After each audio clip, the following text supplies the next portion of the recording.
The dust of the arid moon of Kalen Prime settled on everything, a fine red powder that coated the rusted hangars and seeped into the very soul of those forgotten there. For 12 years, it had settled on Lyra, a woman who had once danced with stars and now tilled the stubborn, iron-rich soil. To the brash young pilots of the new hegemony fleet, she was just a relic, another piece of the dusty landscape. Her hands calloused from tools and earth, her face a quiet map of hardships they could never comprehend. They saw her simple, functional clothing, her graying hair tied back in a practical knot, and dismissed her as the outpost's groundskeeper, a ghost of a bygone era. They had no idea she was a specter of a different sort, a living legend whose name had been deliberately erased from the annals of military history. Her story, if you love tales of quiet strength and breathtaking courage, is one you'll want to hear. And if it moves you, please consider subscribing for more stories that prove the human spirit can never truly be grounded. The arrival of Commander Valeris and his obsidian squadron was like a slash of black paint across a muted canvas. Their ships were sleek, predatory things of polished chrome and dark alloy, humming with a power that felt both arrogant and insecure. Valerius himself was the embodiment of his fleet. He strode across the landing pad with a proprietary air, his uniform a crisp, immaculate black, his jaw set with the rigid certainty of a man who had never known true failure. He was the future, and he made sure everyone knew it. He addressed the small assembly of outpost personnel, his voice sharp and dismissive. "This outpost is now under my command," he announced, his gaze sweeping over the dusty mechanics and farmers without truly seeing them. "We are the tip of the spear. We will be the glorious vanguard against the warlord coalition. You will support us, and you will stay out of our way." His eyes fell upon a massive canvas-draped shape in the oldest hangar, a shape that sagged. With the weight of time, he gestured towards it with a contemptuous flick of his wrist. "What is that antique?" One of his junior officers, eager to please, supplied the answer. "That is a decommissioned Starfire-class interceptor, Commander. A relic from the old Air Federation. They call it the Stardust." Valerius let out a short, derisive laugh that echoed in the dry air. "A museum piece. Make sure it stays covered. I don't want the sight of that junk heap demoralizing my pilots." From the back of the small crowd, Lyra watched, her expression unreadable. She felt the sting of his words like a physical blow, not for her own pride, but for the beautiful, deadly machine that slept beneath the canvas. It was more than a junk heap. It was her past. It was her soul. 12 years ago, before the hegemony's bloodless bureaucratic coup, Lyra was not a farmer. She was Calcine Seraph, the most celebrated pilot in the Air Federation. Her skill was the stuff of legend, a breathtaking fusion of instinct and artistry. She didn't just fly a ship, she became one with it. But when the new regime took power, they saw pilots like her not as assets, but as threats. They were loyal to the old ways, to a code of honor. The hegemony found inconvenient. Now they were purged. Their records were wiped, their achievements reassigned to anonymous squadrons, their legacies buried under the weight of state-sanctioned oblivion. Many were imprisoned. Others disappeared. Lyra, with the help of a few loyal friends, had chosen a third path, exile. She had traded her cockpit for a patch of barren land on a forgotten moon. Burying her identity as thoroughly as she planted seeds in the stubborn ground, her only companion in this quiet self-imprisonment was Silas, an old Federation mechanic who had also been cast aside. He was a man with grease permanently etched into the lines of his hands, and a loyalty that time could not erode. He was the only other person on Kalen Prime who knew that the quiet groundskeeper was, in fact, the greatest fighter pilot of her generation. Together, in secret, they had maintained the Stardust, siphoning parts and fuel, keeping the old warrior's heart beating just in case.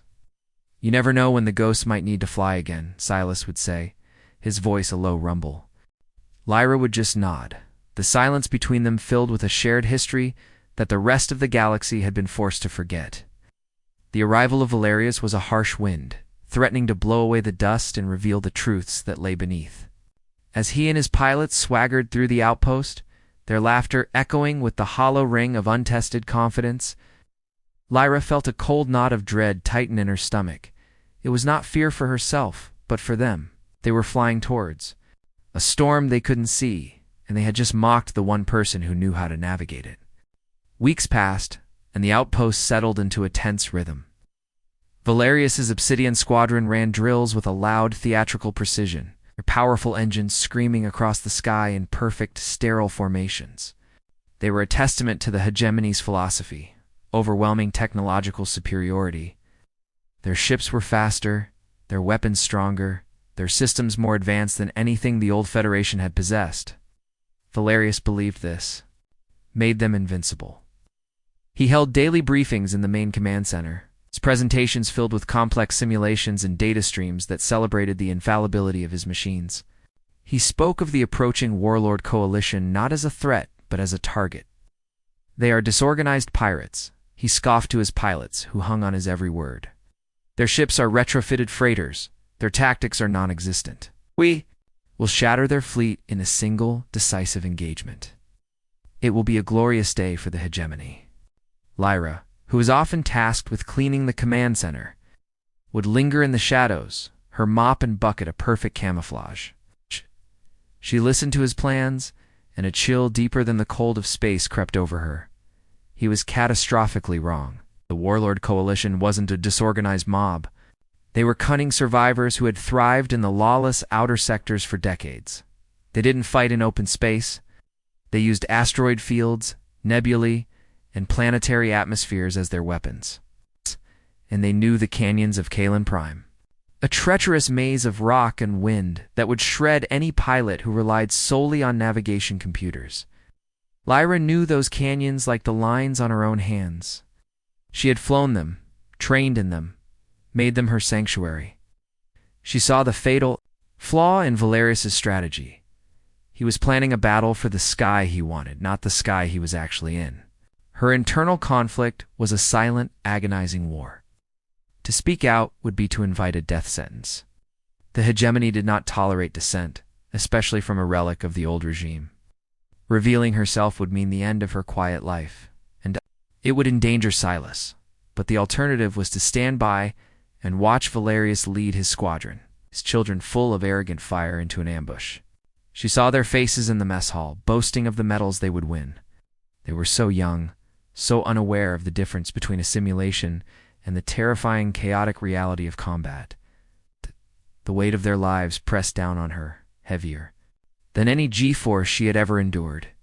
One evening, as Lyra worked late in the hangar, polishing a tarnished panel on the Stardust's fuselage, Silas found her. He stood there for a long moment, watching her, his expression grim. "You've heard him," he said. "It wasn't a question. He's going to fly them straight into the Dragon's Tooth." The Dragon's Tooth was the local name for a particularly vicious network of canyons, known for its unpredictable gravimetric shears and communication dead zones. This was the perfect place for an ambush. He sees it as a shortcut. "A direct line to glory," Silas continued, his voice heavy with contempt. He looked from Lyra's stoic face to the magnificent sleeping ship. That thing, he gestured to the Stardust, was built for places like that. It doesn't rely on a network. It relies on the pilot. It relies on you, Lyra. He stepped closer, his voice dropping to an urgent whisper. They are just boys and girls playing soldier. He is leading them to their slaughter. You took an oath. Does that oath have an expiration date? His words struck her with the force of a plasma bolt. The oath, to protect the innocent, to defend the Federation. The Federation was gone, but the innocent were right here, wearing the uniform of her enemy. The moral lines, once so clear, were now a tangled, blurry mess. The tipping point came with a sudden, violent shudder that ran through the entire outpost. The lights flickered and died, plunging the base into the eerie red glow of the emergency backup system. A panicked voice crackled over the local comms. "Command, the main comms tower is down. It's been sabotaged. We're cut off." Chaos erupted. Valerius, his composure cracking for the first time, stormed into the command center, barking orders. The external sensors were still active, and they painted a terrifying picture. A massive fleet, 10 distinct contacts, was accelerating towards Kalen Prime. They had timed their attack perfectly. The outpost was isolated, a lone island in a hostile sea. Valerius, desperate to reassert his authority, refused to deviate from his plan. If anything, he became more rigid, more determined. "This changes nothing," he yelled, his voice strained. "It's a cowardly act of desperation. They know they can't face us in a fair fight. We launch at dawn, as planned. We'll punch through their line and show them the meaning of hegemony power." But Lyra saw the fear in the eyes of his pilots. The bravado was gone, replaced by a dawning, terrifying understanding of their own mortality. She looked out the viewport at the star-dusted darkness, at the approaching storm. The faces of the young pilots morphed in her mind, becoming the faces of friends she had lost long ago, friends who had died following flawed orders. The weight on her shoulders became unbearable. Choice was gone. There was no more hiding. The oath was not a relic of the past. It was a living thing, and it demanded to be honored. With a silent, resolute calm, she turned and walked away from the chaos of the command center, her steps leading her, as they always did, to the darkened hangar where the stardust waited. The ghosts were about to fly again. The pre-dawn air was cold and still, thick with the electric tension of impending battle. On the main launch pad, Valerius stood before his squadron, his voice a sharp, amplified boom in the semi-darkness. He was in the middle of a grand, patriotic speech about glory and sacrifice, his words hollow promises against the vast, indifferent cosmos. It was then that a new sound began, a low, guttural hum that grew into a ground-shaking roar, a sound that hadn't been heard on Kalen Prime for over a decade. It was the sound of a living legend waking from a long slumber. Every head, including Valerius's, snapped towards the old, dilapidated hangar at the far end of the field. With a groan of protesting metal, the massive doors slid open. In the incandescent glow of its awakening engines, the stardust stood revealed. It was not the sleek, sterile weapon of the hegemony. It was a thing of scarred beauty, its fuselage a tapestry of patched armor and faded victory markings, its design radiating a raw, untamed power. And in the cockpit, visible through the clear canopy, sat Lyra. She was no longer the quiet groundskeeper. She was wearing a faded dark blue flight suit that fit her like a second skin. Her face, illuminated by the console lights, was calm, focused, and utterly resolute. She was Seraph. The transformation was so absolute, so profound, that for a moment everyone was stunned into silence. The sheer force of her presence was an event in itself. Valerius was the first to recover, his shock curdling into pure fury. He grabbed his cum unit, his voice screeching with rage. "What is the meaning of this? Stand down. That is a direct order. I will have you tried and executed for treason." "Old woman?" His threat hung in the air, impotent against the rising scream of the Stardust's engines. Then, for the first time, Lyra's voice came over the open channel. A frequency accessible to every pilot and every cum station on the base. It was not loud or angry. It was calm, measured, and carried an authority that dwarfed Valerius's frantic shouting. "Commander Valerius," she said, her tone leaving no room for argument, "your plan is a death sentence. You are flying into a trap. I am not standing down. I am going to buy your pilots a chance to live." A collective gasp went through the onlookers. The audacity, the quiet certainty of her words was more powerful than any weapon. Before Valerius could splutter another threat, Lyra pushed the throttle to its limit. The Stardust didn't just accelerate, it leaped into the air. Instead of a conventional runway takeoff, it executed a breathtaking vertical climb, a maneuver of such extreme G-force and precision that the new hegemony pilots, with their computer-assisted flight systems, could only stare in open-mouthed disbelief. The ship ascended like a vengeful spirit, a silver streak against the bruised purple of the dawn sky, and then it was gone.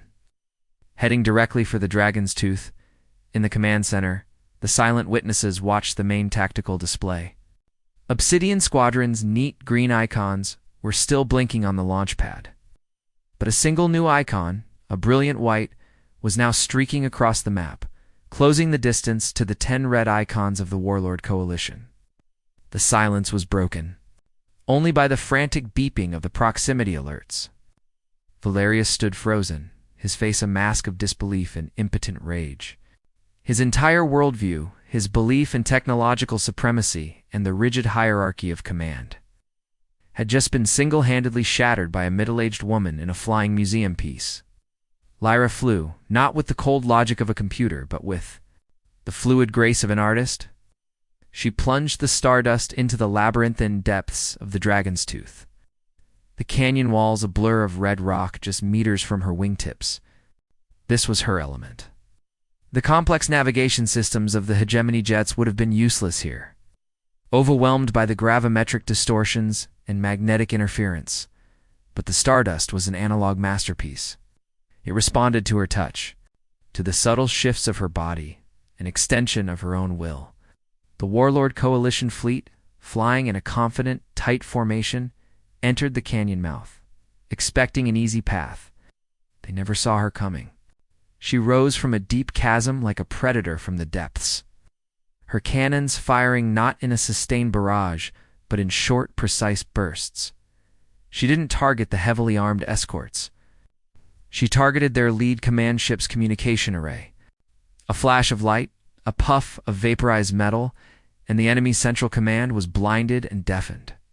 Confusion rippled through their fleet. She didn't stay to fight. She dived, disappearing back into the maze, using the sun's rising glare and a cloud of ionized dust as cover. The warlords, expecting a head-on assault from Valerius's squadron, were completely disoriented. Who was this phantom? Where did it come from? They broke formation, some trying to pursue, others trying to regroup. This was exactly what Lyra wanted. On the coms in the Kalen Prime Command Center, the chatter was a symphony of chaos. The panicked, angry shouts of the warlord pilots contrasted with the steady, almost serene sound of Lyra's breathing.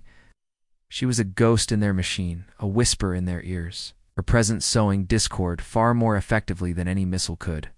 The battle was not one of attrition, but of psychology and masterful skill.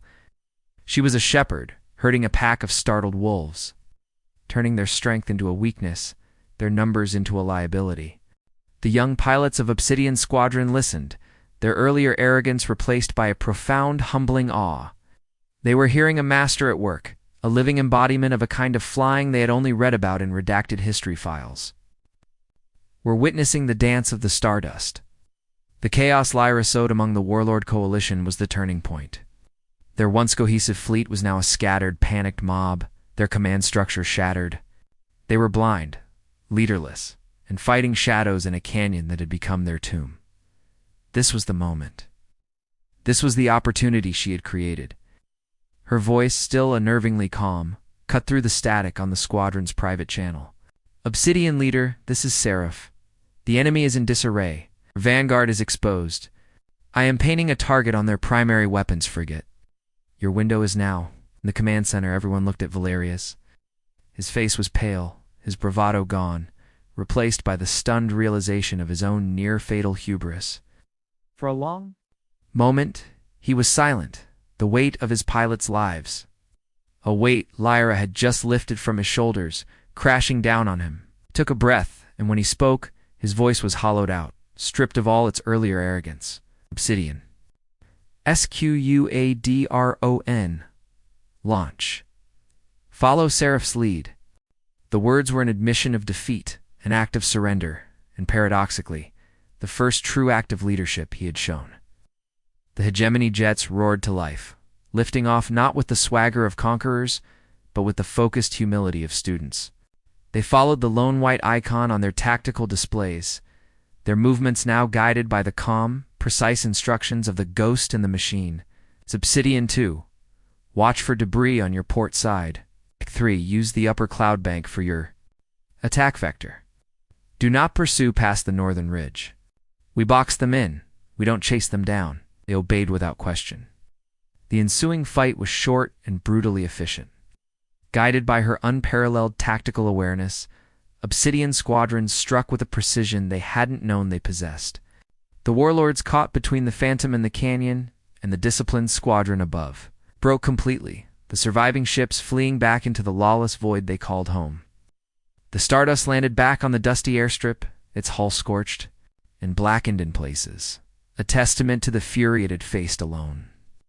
The silence that fell over the outpost was absolute, heavy with a mixture of awe and reverence. As the canopy hissed open, Lyra climbed out, moving with the slight stiffness of a body that had just been pushed to its limits. She was no longer the invisible groundskeeper. In the harsh light of the Kalan sun, she was a warrior returned. The entire base personnel, from the lowest-ranking mechanic to the pilots of Obsidian Squadron, stood watching her. Ow. Grease stains on her flight suit, the weary lines around her eyes, and they didn't see a relic. They saw a savior. Valerius walked slowly towards her, his own immaculate uniform seeming foolish and theatrical in the face of her quiet, battle-worn dignity. He stopped before her, the space between them, charged with unspoken history and a newly forged respect. He struggled for words, his face a complex mask of shame, gratitude, and wonder. Finally unable to articulate the magnitude of the moment, he did the only thing he could. He raised his hand in a slow, formal salute. It wasn't the salute of a commander to a subordinate, it was the salute of a soldier to a legend. One by one, the pilots of Obsidian Squadron followed his lead, their salutes a silent, unified apology for their blindness and a vow of unending gratitude.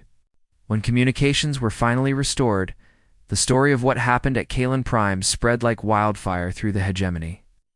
The official report, filed by a humbled Commander Valerius, was stark and honest. It spoke of a phantom pilot in a decommissioned ship who single-handedly turned a guaranteed massacre into a decisive victory. The bureaucratic gears of the hegemony, which had worked so hard to erase Lyra's existence, were now forced to grind in reverse. Her records were unearthed from the deepest archives. Her achievements restored not as a pardon, but as a long-overdue honor. The name Seraph was reborn, no longer a forbidden whisper, but a symbol of true heroism. Offers flooded in from high. Command, she was offered a fleet, a command at the prestigious War College, a position on the advisory council. They wanted to put her in a new uniform, place her behind a polished desk, and turn her into a symbol of their new inclusive military. She refused it all. Her final choice was as simple and profound as her actions in the canyon. She agreed to teach, not in a classroom with simulators and data screens, but up there, in the vast, unforgiving sky. She became a mentor to a new generation, including a much wiser Valerius, teaching them that the most advanced technology is meaningless without the courage, instinct, and heart of the pilot inside. The final image of her story is not one of grandeur or ceremony. It is of the scarred and beautiful stardust, flying in perfect formation with the sleek, lack jets of the hegemony, a bridge between the past and the future. Lyra, the woman they tried to erase, had become the soul of the very institution that had cast her out, a timeless, uplifting reminder that true worth is not measured by status or appearance, but by the quiet resilience of the human spirit and the courage to fly into the storm when all others are grounded.